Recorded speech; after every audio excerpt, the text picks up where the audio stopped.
Hi guys, this is Vishal from Prepco.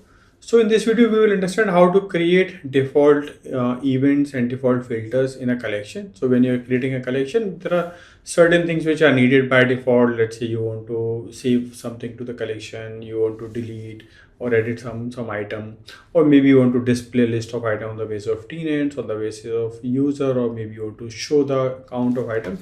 So there are several things which are needed in a collection. So we have built a capability where those get auto generated as you create a collection. Okay, so let me show you.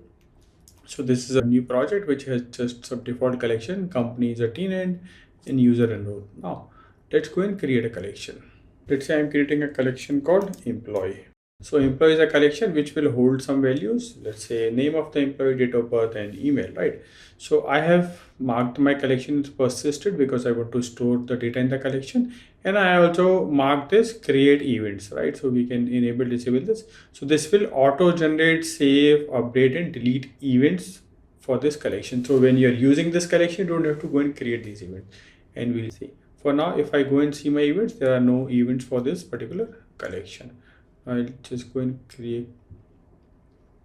Okay, so I've created a collection called employee. Now let's go and add field to the employee. Let's say name of the employee, which is a text field. Okay, so the name got created. Let's say date of joining, which is a date field, and let's say email. Okay, so email is email address. Right, so I've added three fields: name, date of joining, and email address. Now let's go to the collections. So this is my collection employee. Now if I go to the events and I reload, I can see three events got created, which is save employee, delete employee, update employee. Right, let's go to an event, save employee. So what is it is doing? It is just saving a data. Save in employee collection, no successfully message, you can give saved employee successfully. Okay. So these events got created by default, right? Delete employee, same thing. Whatever is needed to delete an employee, it's done. Update employee, same thing. Action got created. Now if I go to employee collection, certain filters may also got created, right? So I go to the settings, I go to the filters, and here you see all item, that means all employees. Employees created by a current logged in user. Employees count. Employees created by a logged in user count, like how many employees this person created. Employees by tenant, and count of employees by tenant. So these are the 6 filters which got created by default. Those events got created by default because when you have to display the data on a data table, you will need filters. So instead of you going and creating filter, these filters got auto created for you by default. Same applies for event. So the events also got created by default. Let's say let's create a page and let's try to display something. Layout, we don't have page layout, so I'll just say create. So it will create a blank page. Now I'll drop a, let's do column layout and drop a collection form. So let's see here, I drop a collection form, collection employee, and event. So now we already have those events, right? So I just say save employee. So this will just create an employee. And let's say here I want to display the list of employees. So go to the component data table, right?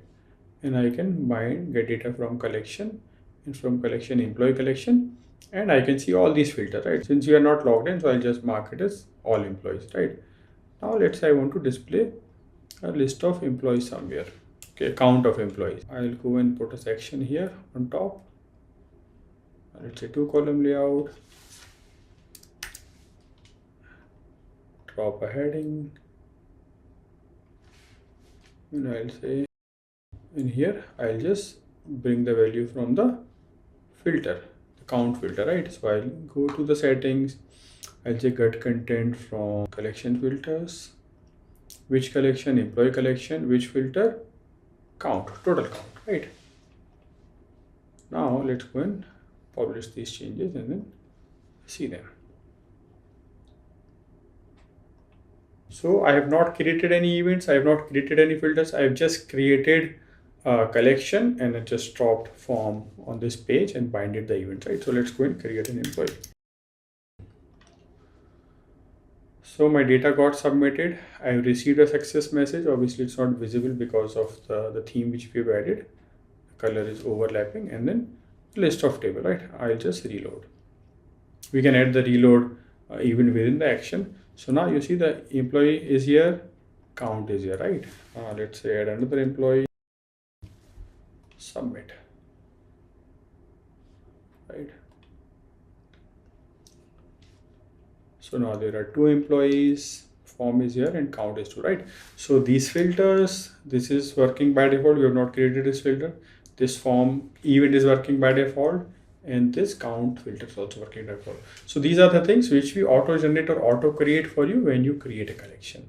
So thus enabling you to make things faster. Hope you enjoyed the video. See you again in the next video. Bye bye.